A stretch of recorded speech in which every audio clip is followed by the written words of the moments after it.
मैं चैलेंज करता हूं प्रधानमंत्री नरेंद्र मोदी को, अगर आप में हिम्मत है तो आप लगाओ दिल्ली के किसी भी चौक चौराहे पर 2 कुर्सियां, बैठेंगे एक तरफ राहुल गांधी, बैठो एक तरफ तुम, पूछेंगे राहुल गांधी तुमसे सवाल और दे दो तुम हिंदुस्तान की जनता का जवाब। और फटाफट आपने इतनी त्वरित कार्रवाई की, बुलेट ट्रेन भी इतनी तेज नहीं चलती जितनी तेज तुमने त्वरित कार्रवाई करके 2 साल की सजा सुना दी उनको। नरेंद्र मोदी को शायद रात में नींद भी नहीं आती होगी, माइक लेके जाइए देखिए एक बार। हम अपनी आजादी को हरगिज मिटा सकते नहीं हैं, लेकिन सर झुका सकते नहीं, समझे?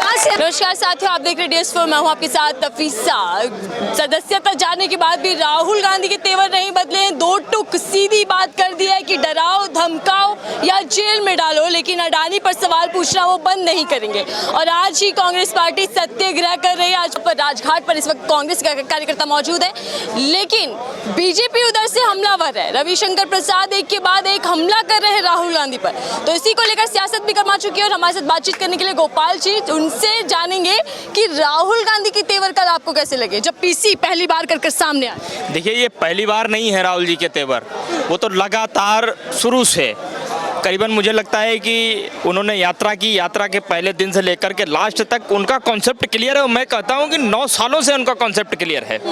जब से भारतीय जनता पार्टी RSS की नीति इस हिंदुस्तान की सत्ता पर काबिज हुई है, तब से उनका कॉन्सेप्ट क्लियर है और उन्होंने अपने कॉन्सेप्ट में कोई परिवर्तन नहीं किया है। वो एक ही बात कहते आए हैं कि इस हिंदुस्तान की सत्ता पर बैठे हुए लोग हिंदुस्तान को किस ओर ले जाना चाहते हैं।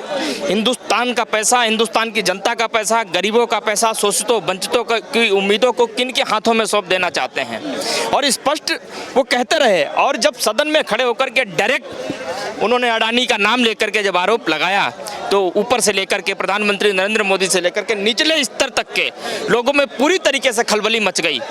और उसका हश्र क्या हुआ? क्योंकि प्रधानमंत्री को इस समय लगता है कि हम अपने मित्र को बचाने के लिए, अगर हमें लोकतंत्र कुचलना पड़ेगा तो लोकतंत्र कुचलेंगे, संविधान को खत्म करना पड़ेगा तो संविधान खत्म करेंगे।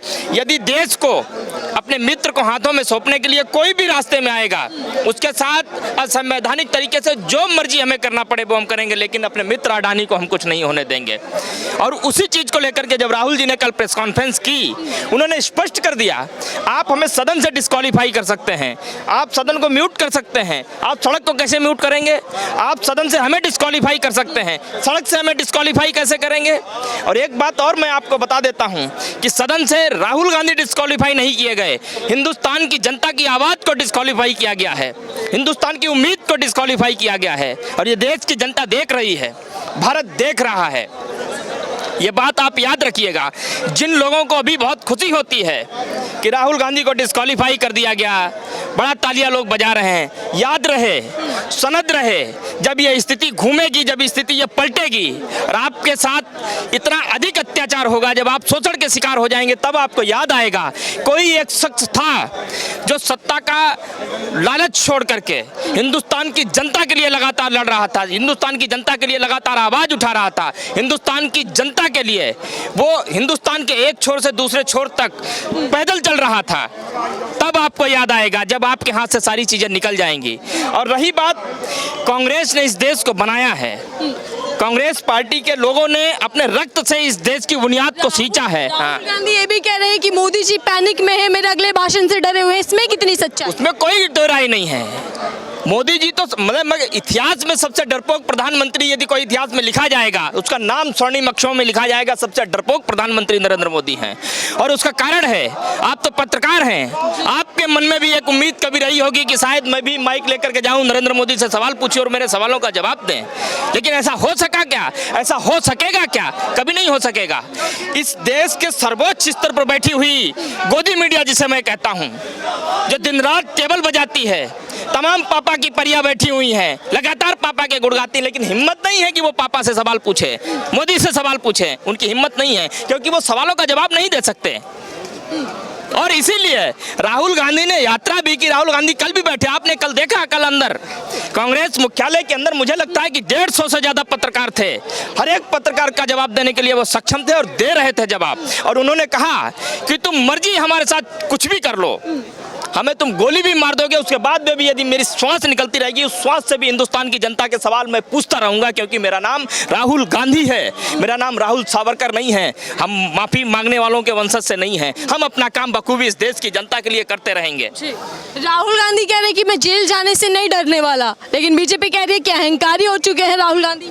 अच्छा, भगत सिंह जब जेल गए थे वो अहंकारी थे, महात्मा गांधी जेल गए थे वो अहंकारी थे, पंडित जवाहरलाल नेहरू जेल गए थे वो अहंकारी थे। अकेले हिंदुस्तान में यही तो पैदा हुए हैं 2014 में, इससे पहले हिंदुस्तान था कहाँ?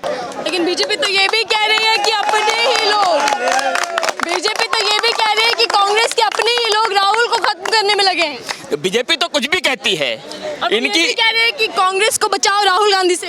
अरे इनकी पार्टी में तो बड़बोलेपन से लोग भरे पड़े हैं ऊपर से नीचे तक। बोलना आता है, सिर्फ करना तो आता नहीं है। मैं चैलेंज करता हूं प्रधानमंत्री नरेंद्र मोदी को, अगर आप में हिम्मत है तो आप लगाओ दिल्ली के किसी भी चौक चौराहे पर 2 कुर्सियां, बैठेंगे एक तरफ राहुल गांधी, बैठो एक तरफ तुम, पूछेंगे राहुल गांधी तुमसे सवाल और दे दो तुम हिंदुस्तान की जनता का जवाब। नहीं, क्या बात करते हो आप? तो डरते हैं राहुल गांधी नहीं हो, और यही डर दिखाई देता है कि मतलब आंधी आई महाराष्ट्र में और पेड़ गिरे कहाँ? मतलब आंधी आई कर्नाटक में, पेड़ गिरे गुजरात में। राहुल गांधी ने भाषण दिया कर्नाटक में, FIR कहाँ हुई? गुजरात में। और फटाफट आपने इतनी त्वरित कार्रवाई की, बुलेट ट्रेन भी इतनी तेज नहीं चलती जितनी तेज तुमने त्वरित कार्रवाई करके 2 साल की सजा सुना दी उनको। मानहानि का केस उन पे कर दिया। मानहानि के केस की प्रक्रिया नरेंद्र मोदी भूल गए हैं। मानहानि का केस किस पर होता है?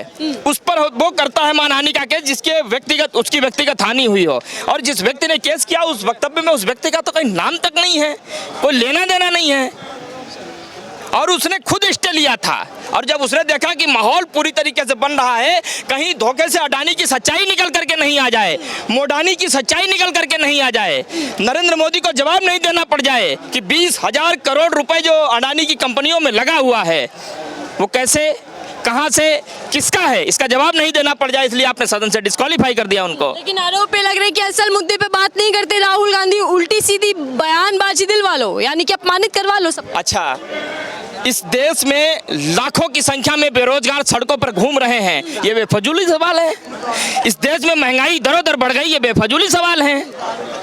आप माइक लेकर के जब जाते हो, आपके अंदर सच्चाई है दिखाने की, लेकिन आप जाते हो फिर भी आपको लोग गोदी मीडिया कहते हैं। राहुल गांधी इस बात की चिंता व्यक्त करते हैं कि इस देश की मीडिया, इस देश की पत्रकारिता जो विश्वास का प्रतीक होती थी, वो अपने ही विश्वास के लिए संघर्ष कर रही है। ये बात जब वो कहते हैं, ये बेफजूल का सवाल है।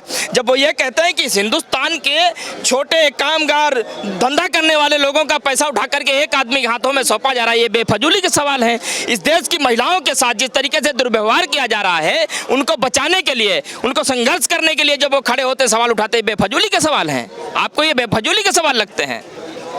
अरे बेफजूली का सवाल यदि कुछ है तो नरेंद्र मोदी के मुंह से निकला हुआ हर एक वो शब्द जो इस हिंदुस्तान की बुनियादी नींव को लगातार कमजोर कर रहा है, वो सब बेफजूली का अपमान क्या है राहुल गांधी ने? आरोप बीजेपी लगा रही है। अरे ये ओबीसी अभियान भी चला। आप मुझे ये बताइए, ये ओबीसी की चिंता कब से करने लग गए? ललित मोदी ओबीसी है क्या?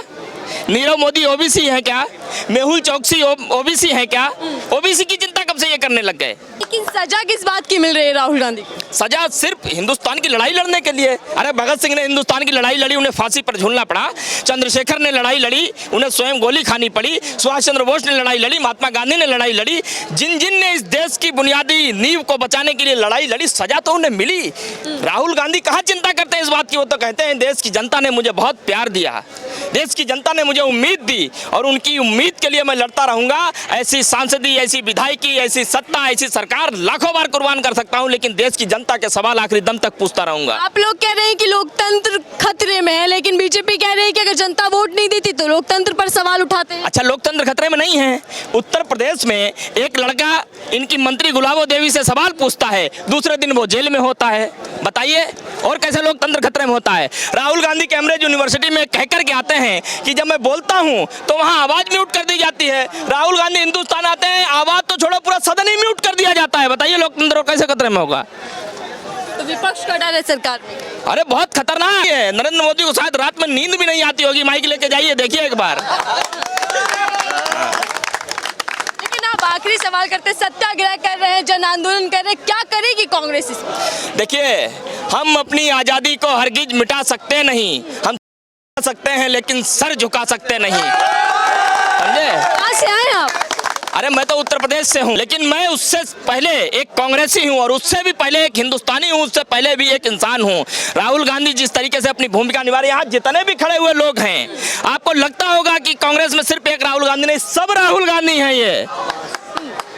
ये हर अपनी अपनी भूमिका अपनी अपनी तरीके से निभा रहा है। ठीक है, आज मामला तुम्हारे पक्ष में है, कल मामला हमारे भी पक्ष में होगा, समय तुम्हारा भी हमारा भी आएगा। चलिए ठीक है, बहुत बहुत धन्यवाद गोपाल जी। ये थे युवा चेहरा, युवाओं की बात राहुल गांधी करते हैं, ऐसा कह रहे हैं उसी बात की सजा राहुल गांधी को मिली, लेकिन बीजेपी कुछ और ही बोल रही है। बीजेपी कह रही है कि अदालत का फैसला था, लेकिन होने वाला क्या है, राहुल गांधी कैसे चेतावनी देंगे, किस तरीके से कांग्रेस पार्टी रणनीति के साथ सामना करेगी, ये वक्त बताएगा। फिलहाल के लिए दीजिए इजाजत।